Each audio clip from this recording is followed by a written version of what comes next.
Savijauta prasta, nes trūksta oro namuose? Pasikalbėkime. Eko2 šiluma. Nenori vargti su malkom? Patogus šildymas Saurida Gas.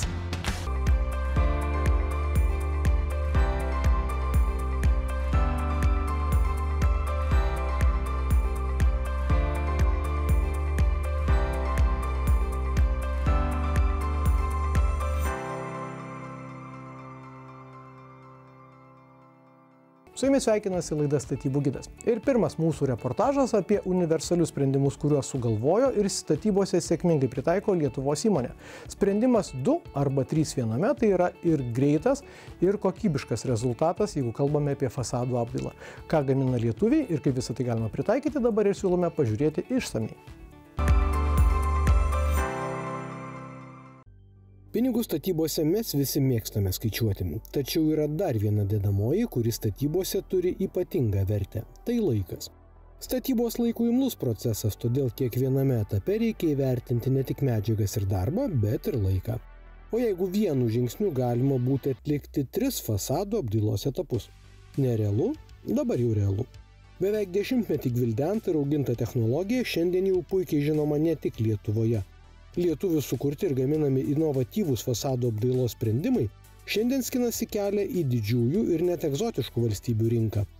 Mums statybose svarbu, kad namas žiemą būtų šiltas, o pavyzdžiui Dubajuje norisi, kad išorės šiluma neįkaitintų pastatų vidaus. Bet kol kas grįžkime į tėviškę.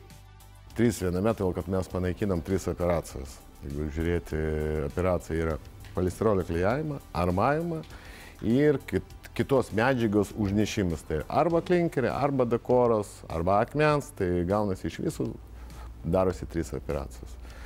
Mesgi viską padarėm per vieną operaciją, žmonės gali gauti labai gerą produktą, ilgaamžišką produktą, kuris tarnaus daug metų, vieną kartą padarius ir visą gyvenimą jiem tarnaus. Nereikės kažką tvarkyti, daryti. Dar viena žemiška aktualija – meistrų stygius ir jų darbų kaina. Šis estetiškas ir ilgaamžis tekstūruoto betono sprendimas leidžia ne tik pagreitinti fasadų įrengimo darbus, bet juos atlikti savo jėgomis. Matom, kad labai brangiai padaryti, trūksta meistrų.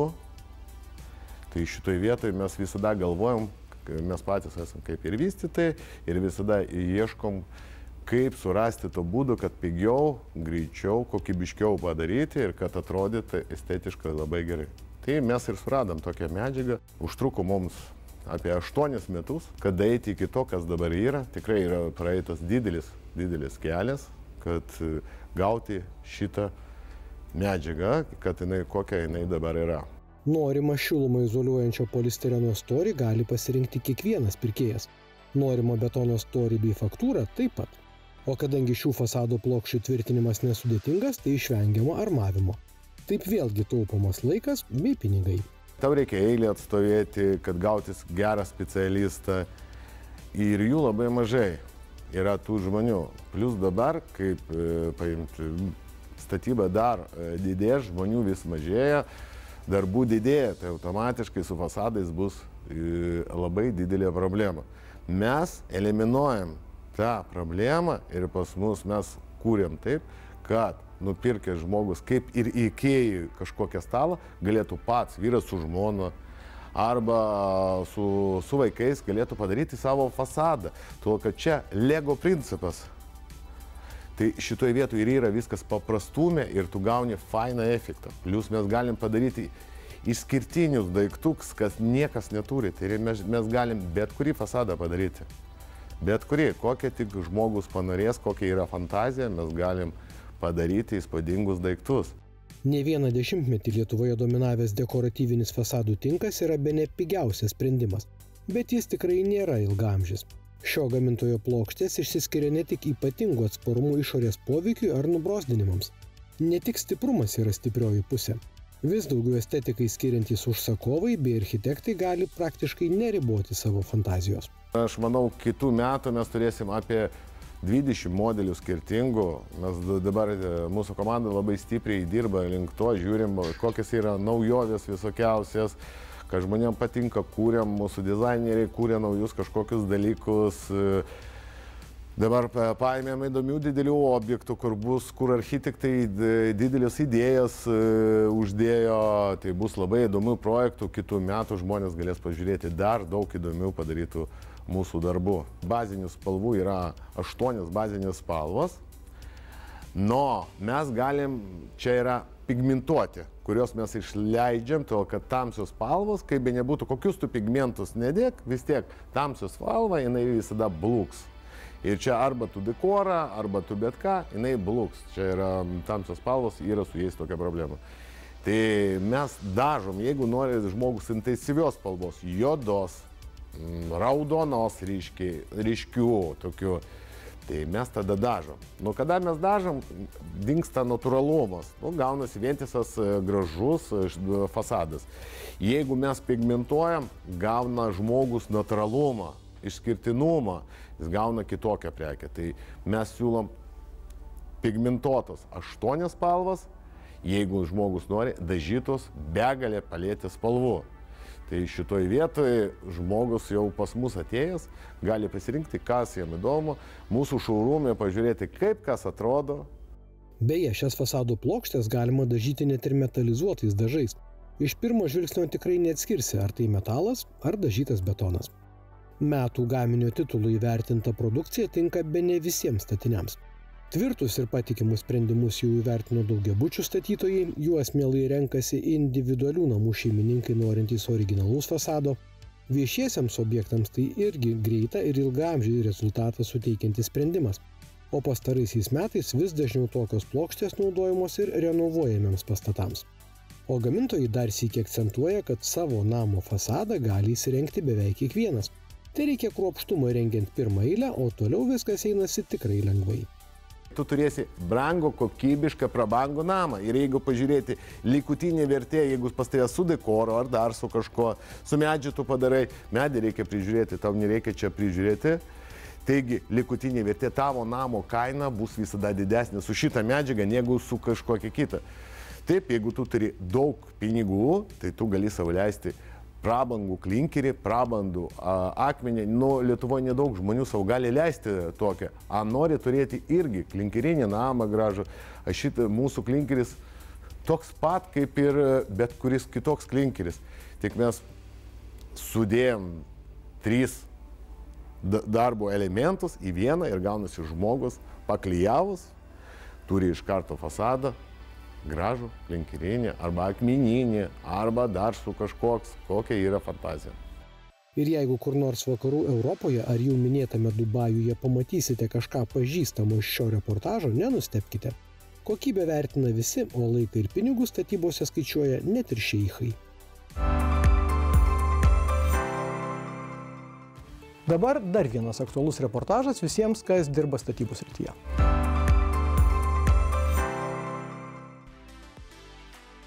Prieš beveik 5 metus vyriausybė pritarė statybos įstatymo projektui, kurio būtų įtvirtinama pareiga rangovui ir savarankiškai dirbančiam fiziniam asmeniui, vykdančiam individualią veiklą ir atliekančiam statybos darbus civilinių sutarčių pagrindų, atlikti statybvietėje statybos darbus tik turint vadinamąją statybininko kortelę.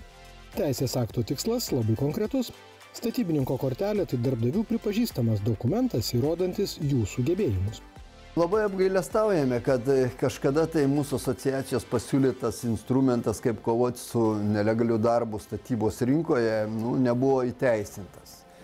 Tada Lietuvos Respublikos vyriausybė priėmė sprendimą, kad kurs pati, kad tas šešėlis bus išeliminuotas taikant kitokius sprendinius, bet praėjo beveik 5 metai ir matome, kad niekas nelabai pasikeitė. Statybos sektoriuje labai daug asmenų dirba nelegaliai, daug darbų atliekama. Tai norint šiandieną, prieš šiandieną aktualijų, kad surinkti valstybėje daugiau pajamų, kad jas galėtumėm mokytojam, švietimui, sveikatai ir gynybai valstybė skirti, reikia taikyti visas, kaip sakau, įmanomas priemonės, taupyti galbūt reikėtų paimti iš to šešėlinės darbo rinkos tam tikrą dalį pinigų, kur galėtumėm valstybei panaudoti labai efektyviai, kad ir gynybos klausimam. Bet tam reikia grįžti prie mūsų siūlymo, prie mūsų asociacijoje turimo sprendinio, prie statybininko kortelės ir manau, kad jeigu bus politinė valia, tai mes pasiruošę esame įdiegti šitą produktą rinkoje ir nėra abejonės, kad didžiulė masė žmonių, kurie šiandieną gauna nelegalias pajamas statyboje, kurie konkuruoja su mūsų asociacijos nariais nelegaliai, jie pradės dirbti legaliai, mokėti valstybei mokesčius, bet dar kartą pasikartosiu, tam reikia partnerystės su socialiniais partneriais, su Lietuvos statybininkų asociacija ir mes galime iš nelegalios statybų rinkos turėti tam tikrą įnašą į mūsų valstybės biudžetą. Kortelė, kaip ir statybos versle dirbančių kvalifikuotų specialistų registras, yra susistemintos informacijos šaltinis, kuris ir patogus, ir reikalingas visiems. Projektas buvo primirštas, tačiau panašu, kad objektyvų statybų intensyvumą kiek sumažinę faktoriai tampa istorija. Tai ir prie privalomos statybininko kortelės idėjos verta grįžti. Mes turim konkrečiai statybininko kortelę, jinai fiziškai pas mus cirkuliuoja, mūsų nariai, nedidelė bendruomenė, bet ją turi, naudoja. Mes turime visą registrą su kompetentingais specialistais ir būtų galima tą patį mūsų instrumentą panaudoti, užkardinant nelegalų darbą. Tai jeigu tik tai žmonės pradėtų dirbti legaliai, tai nėra abejonės, kad jie patys taptų saugesni dėl socialinio draudimo, dėl pensijinio draudimo, dėl iškritimo iš darbo rinkos. Tai tam žmogui atsirastų tam tikras saugumo garantas. Antras dalykas, tai nėra abejonės. Prie valstybės gerovės mes turim visi prisidėti. Turime mokėti galbūt mažesnius mokesčius, bet visi. Mes statybininkai manome, kad darbo mokesčiai šiandieną valstybėje yra per dideli. Neturėtumėm jų didinti, bet kiekvienas asmuo dirbantis, kažkokias teikiantis statybinės paslaugas, jis turi, kaip sakau, krikščioniškai prisidėti prie valstybės biudžeto.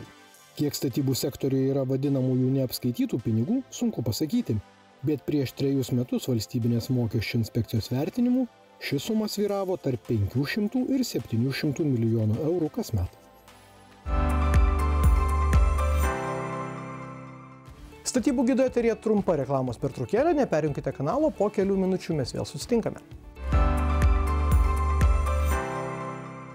Savijauta prasta, nes trūksta oro namuose? Pasikalbėkime. Eko2 šiluma. Nenori vargti su malkom?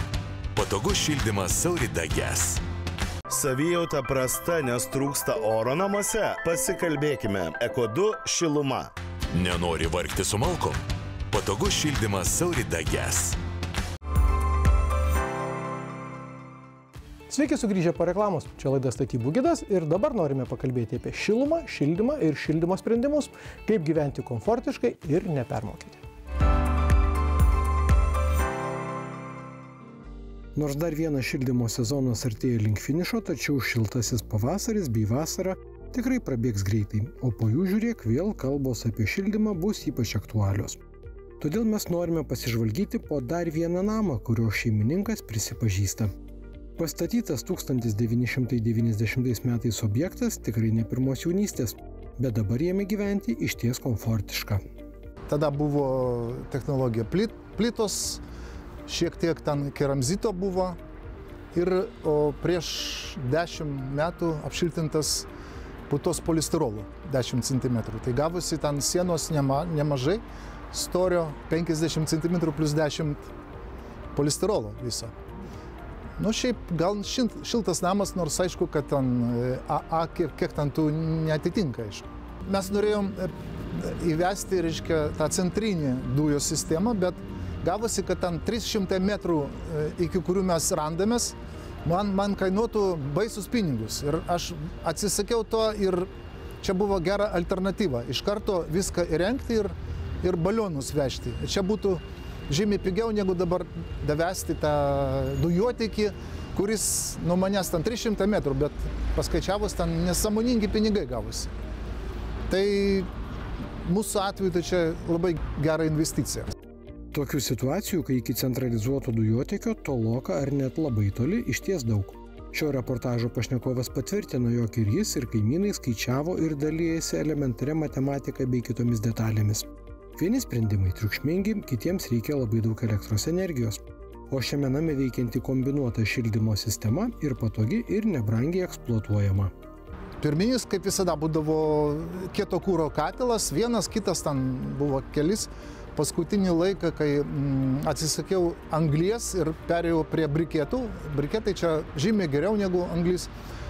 Bet to neužtekdavo, nes vakare galima prišildyti labai stipriai, bet ryte ir paskui iki pietų vis tiek jau temperatūra krenta.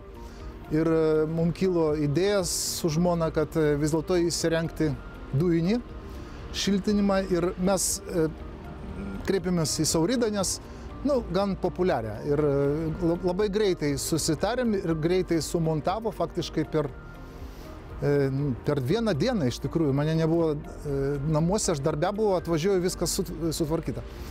Ir kaip papildoma sistema labai gerai veikia, nes programuoji rytais arba žmona pati nustato, kada jai reikia. Ir ten ryte, kada 6-7 ryto įsijungia sistema ir iki pietų, pavyzdžiui, papildomai dešildo. Ir mums labai tinka toks variantas, kad toks kombinuotas kieto kuro ir suskystintų dujų. Jokios priežiūros ten nereikia, nes viskas įjungta į mano tą seną šildymo sistemą. Faktiškai nieko ten, jokių papildomų. Aišku, reikėjo susimokėti už tą montavimą, už nupirkimą ir katilų, ir balionų, ir visko. Bet tas patogumas atsipirko. Pašnekovas pripažįsta, kad labai gyvenimiškos aplinkybės verčia namuose palaikyti aukštesnę temperatūrą. Tačiau neblogai apšiltintas namas šilumos į išorę nenori atiduoti. Todėl komfortiška nustatyta temperatūra tinka visiems namo gyventojams. O tiems, kas galvoja, jog ne pirmos jaunystės name permainoms jau nebelaikas, siūlome įsiklausyti į labai praktišką patarimą. Reikia vis dėlto renovuoti namą, nes jeigu šiaip namas ten B, pavyzdžiui, ar kiek, tai ten iš viso nežinia, ko kūrensi ir vis tiek tau bus šalta, ne? Tai vis dėlto pirmą reikia apšiltinti gerai namą, langus pakeisti ir visą kitą, o tada tik tai galvoti apie normalų kūrenimą. Todėl besidžiaugdami šiltėjančiais orais nepamirškite, kad gyvename ciklais. Rudenį šildymas vėl bus aktualus, o šiltuoju metų laiku užsiimti šildymo sistemos modernizavimu yra išties racionalus žingsnis.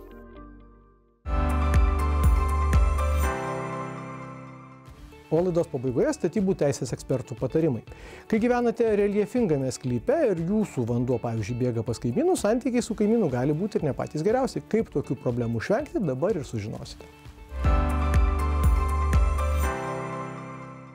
Su kaimynais santykiai būna įvairūs. Jeigu gyvenate name, tai gal tų santykių ir mažiau bus, tačiau esame tokia tauta, kai dėl kiekvieno žemės centimetro gali užvirti ginčai ar net teismai. Statybų teisės specialistai neslepia, kad bylų su kaimynais būna ir dėl sklypų. Ypač jei kaimininių sklypų reljefas nevienodas. Nors atrodytų apie jokį naują teisinį reglamentavimą niekas nekalba. Jau 2 dešimtmečius galioja statybų teisinio reglamento punktai. Žemės sklypo reljefas nebūtinai dirbtinai gali būti sudarytas, jis gali būti ir natūraliai sudarytas, bet vis tiek tie reglamento reikalavimai yra taikomi ir jie galioja. Dėl to aukštesnio, sakykime, taip, žemės sklypo savininkas turėtų pasižiūrėti, kokio dydžio yra jo žemės sklypo reljefas ir kokio dydžio yra tas nuolydis ir taip pat pasižiūrėti, kokioje teritorijoje yra jo žemės sklypas. Kodėl aš taip sakau? Todėl, kad kai žemės sklypo reljefo nuolydis yra didesnis negu 12%, tai tada statybos techninio reglamento arba kitaip tariamo STR reikalavimai numato, jog tokiu atveju turėtų būti sutvirtintas žemės sklypo reljefas, sienelė ar kitokių priemonių pagalba.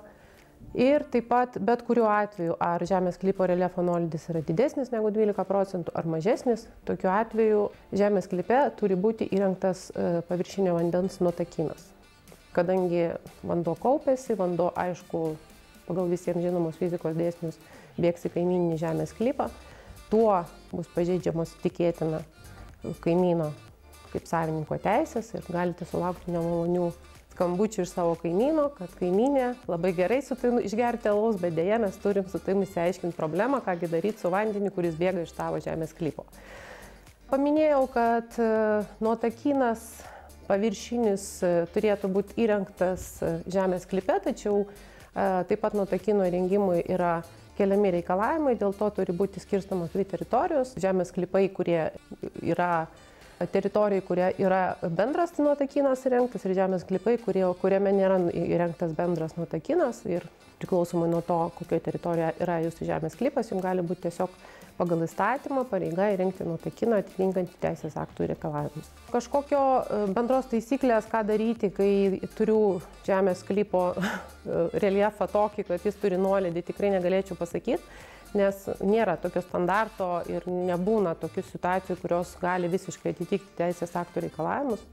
Todėl tikrai jums siūlyčiau, jeigu jau jūs sulaukėt arba matot, kad jūsų sklypo reljefas skiriasi nuo kaimyninio sklypo reljefo, tikrai pasitikslinti, ar jūsų sklype yra įrengtas nuotakynas, ar atitinka ST reikalavimus.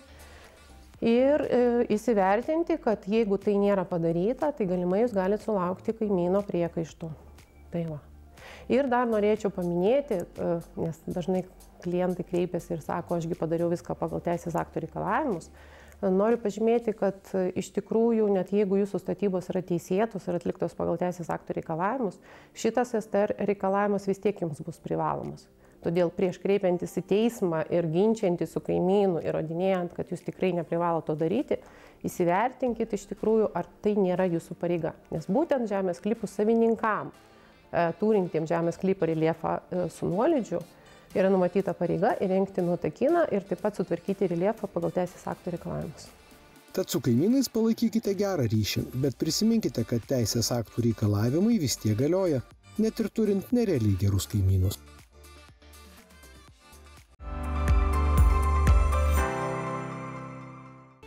Dėkojame už dėmesį visiems, kas žiūrėjote šią statybų gido laidą. Visus reportažus galite rasti mūsų laidos YouTube paskyroje, o visas laidas tv3play.lt platformoje. Mes jūs į pasimatymą pakviesime lygiai po 7 dienų, kitą šeštadienį 9:30. Iki susitikimo.